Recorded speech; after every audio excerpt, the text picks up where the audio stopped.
Welcome to the latest episode of FranchiseInfoTV, set to keep you up to date with the latest news from the franchise industry, in short, bite-sized chunks.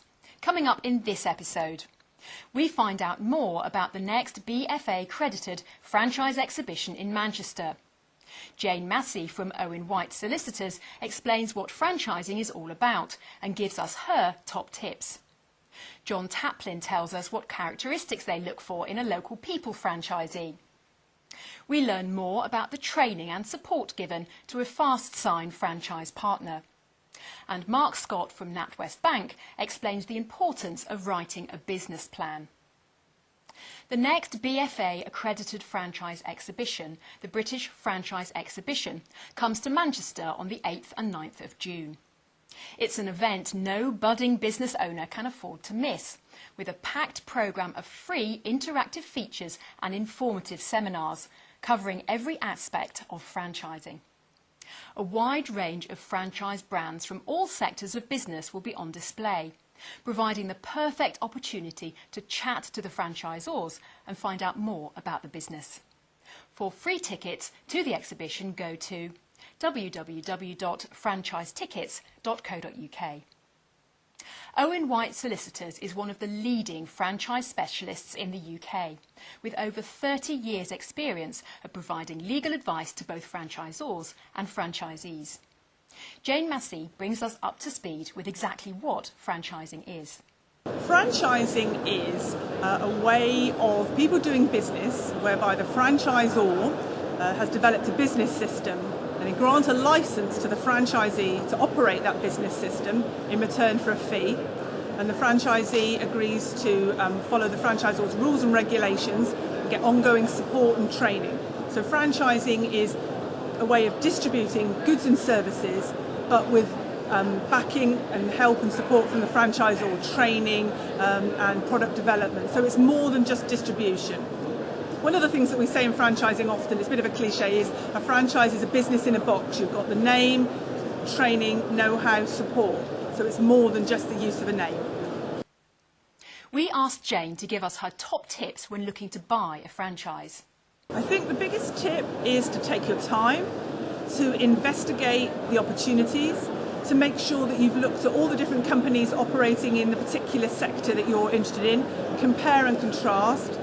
Make sure that you speak to existing franchisees.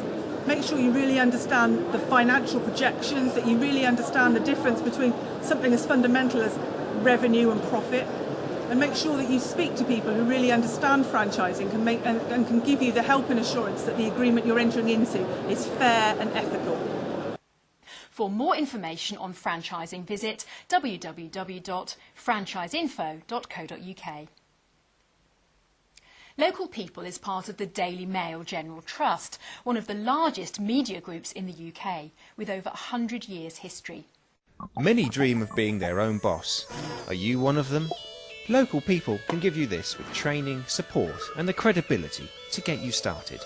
9 out of 10 internet search results for news, events, goods and services tend to be within 5 miles of the searcher's location. So there's an opportunity to connect with your community online. If you're involved with your community and would like to make a positive difference and earn a great income, then you're just what we're looking for. John Taplin, Local People's franchise manager, tells us what they look for in a franchisee and the training and support they provide their franchisees. The key things really are enthusiasm for their local community and enjoyment of meeting new people, building up relationships and looking to make a difference to the people that are around them. They should be confident and outgoing, enjoy meeting people, articulate obviously, and also have a willingness to talk to businesses about how they can help them market themselves. Sales experience would be an advantage, but it's not an absolute necessity. We have a really strong training programme which will put people on the right road. For more information on this franchise opportunity, search for Local People on franchiseinfo.co.uk. Fastsign is a global leader in the signs and graphics industry, with over 540 franchises worldwide. They make signs and graphics to the highest standard, delivered to the customer at sensible prices. We meet Andy Simpson, a Fastsign's franchise partner, who explains the benefits of being part of a large network. Hi, my name's Andy Simpson from Fastsign in Leeds. We set up Fastsign in 1995. What I particularly love about the business is the support of the network. We attend all the UK conventions, and I also go to the US convention every year. So build up contacts in the United States, find out about the latest technologies, what they're doing over there to increase their business. One of the benefits of the franchise is coming to the UK owners meeting every year. The supplier showcase that lets us meet face to face with suppliers we work with all year round, build up relationships with those suppliers, and as being part of a network we get some really good prices which we wouldn't get if we were just working on our own, not part of a network. A good franchise will offer you a proven business format with the initial training and continuing support that you'll need to run the business. We find out more about the Fastsign's training package from a number of their franchise partners. I'm Richard Wedgwood and I'm the Fastsign's franchise partner from Manchester. We bought the franchise in July of 2010. With the staff hired, we went over to Fastsign's corporate for our training in Dallas and came back and opened the store within 2 weeks of our return. The training is very comprehensive, so it kind of covers everything from sort of day-to-day sign making, but also more business aspects of it as well. For more information on this franchise opportunity, search for Fastsigns on franchiseinfo.co.uk.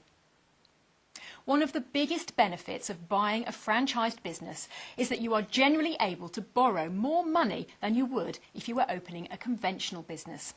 Banks recognise that franchising is usually a safer way to get into business and are prepared to consider loans of up to 70% of the start-up costs, including working capital for the right applicants who would like to join a proven franchise system. However, in order to get this funding, it's essential you have a business plan in place. Mark Scott, Director of Franchising at NatWest Bank, explains more. A business plan is really putting down on pen and paper the thoughts of the franchise, how you think it's going to go in the future. There's going to be words at the beginning outlining sort of what the business does, how it operates, but there'll also be inclusion in terms of the CV for yourself as a franchisee. What sort of history do you have? What makes you a good franchisee for the system that you're looking at? And then, see, as a banker, the most important thing for us is the figures. How much is it going to cost in the first place? How much have you got to put towards it as a franchisee? But then more importantly, how do you see the business actually performing once it's set up with the figures on a month-by-month, year-by-year basis? Franchisors, there are a mixture of franchisors in terms of how they help franchisees putting together their business plans.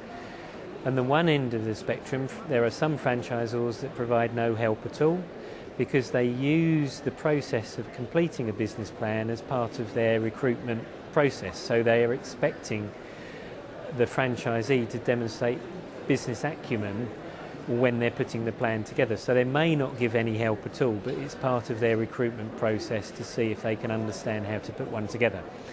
Then you've got a midway ground where the franchisor will give them a template for a plan, but not give any figures or anything like that. So the franchisee knows what needs to be put in, has the background to the business included in it, but then has to work out for themselves what the turnover will be, what the expenses will be, and obviously what sort of profit the business is likely to make. And then at the other end of the spectrum to not helping at all is, here's the business plan, let's work on it together on the figures to make sure it's absolutely right to move forward. And to be perfectly honest, all three of those are fine. From a banking point of view, the one from the franchisor with no help means that obviously there's inconsistencies from one plan to the next, so which makes life a little bit more harder for us.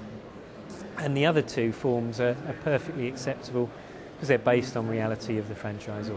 For more information, search for NatWest on franchiseinfo.co.uk. Well, that's all from this episode of Franchise Info TV. To book free tickets to the next franchise exhibition, go to franchisetickets.co.uk. Thank you for watching.